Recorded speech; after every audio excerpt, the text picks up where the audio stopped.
Once upon a time, in a lush green jungle, there lived a clever monkey named Miku. Miku lived high up in the branches of a large, fruit-bearing tree that hung over the riverbank. The tree was his favorite place because it provided plenty of sweet, juicy mangoes, which Miku loved to eat. From his treetop home, Miku could see everything around him: the shimmering river, the tall trees, and all the animals that came to drink water. He lived a peaceful life, happily enjoying his mangoes and swinging from branch to branch. One day, as Miku was munching on a particularly delicious mango, he noticed something unusual. A large crocodile had crawled out of the river and was resting near the tree. The crocodile, named Kalu, looked tired and hungry. Seeing the sad expression on the crocodile's face, Miku, being kind-hearted, decided to offer him a mango. "Hello, Mr. Crocodile," Miku called out cheerfully from his tree. "Would you like a mango? They're sweet and juicy." Kalu looked up at Miku, surprised by the offer. "Oh, yes, I would love one," he said in a deep, grateful voice. "I haven't eaten anything all day." Miku plucked a ripe mango from the branch and tossed it down to Kalu. The crocodile eagerly devoured it and licked his lips in satisfaction. "This is the best mango I've ever tasted," he said, smiling up at the monkey.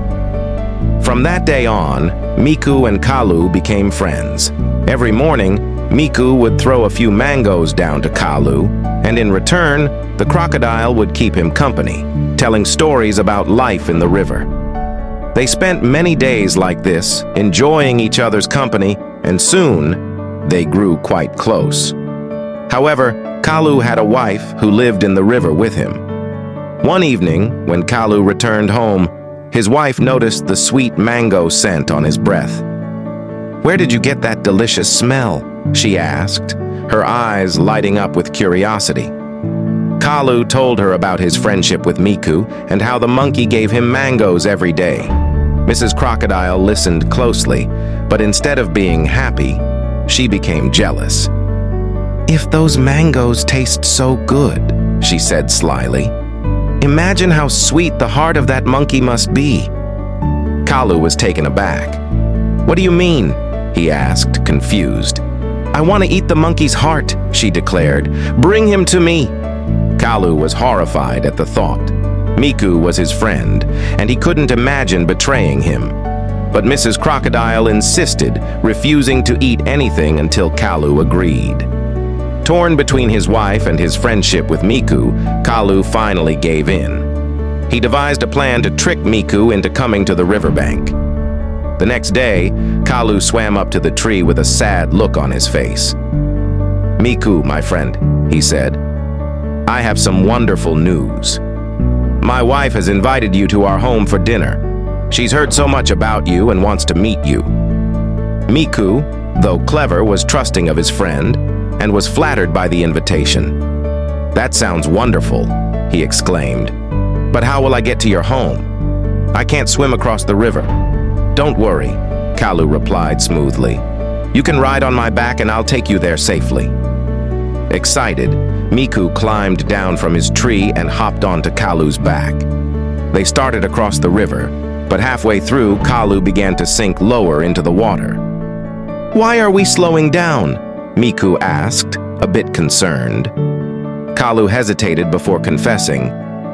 "Miku, my friend, I must tell you the truth.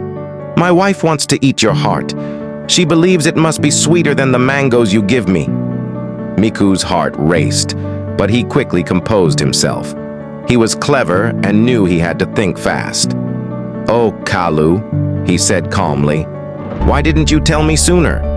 I would have gladly given my heart to your wife, but unfortunately I left it in the tree." Kalu was puzzled. "You left your heart in the tree?" he asked, confused. "Yes, of course," Miku said. "Monkeys always leave their hearts in safe places. If you take me back to the tree, I'll get it for you." Kalu, not the brightest, believed Miku's story and immediately turned around, swimming back to the riverbank. As soon as they reached the shore, Miku leaped off Kalu's back and scrambled up to the highest branch of his tree. "Where's your heart?" Kalu asked. looking up at Miku. Miku laughed. "Oh, Kalu, don't you know? A monkey's heart is always with him. You can't take it out." Realizing that he had been tricked, Kalu felt ashamed.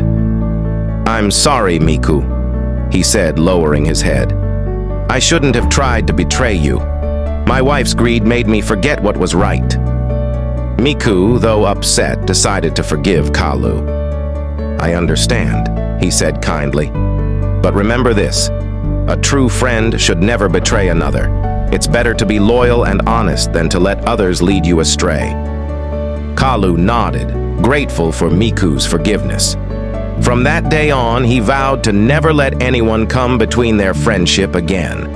And as for Miku, he continued to live happily in his tree, always keeping an eye out for any dangers, but never forgetting the lesson of trust and loyalty.